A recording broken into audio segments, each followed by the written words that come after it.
Confident and confident.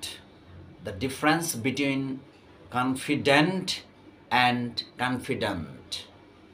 Dent, dant. CONFIDENT.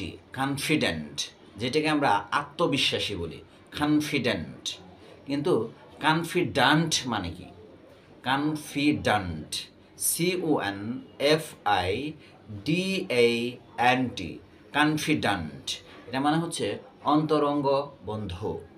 Confident, confident means feeling sure about something else.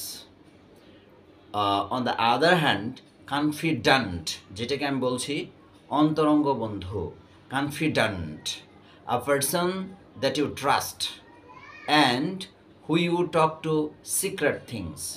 So the difference between confident and confident এটা হলো, একটা হচ্ছে আত্মবিশ্বাসী, আত্মপ্রত্যয়ী, অপরটি হচ্ছে অন্তরঙ্গ বন্ধু। Thank you very much.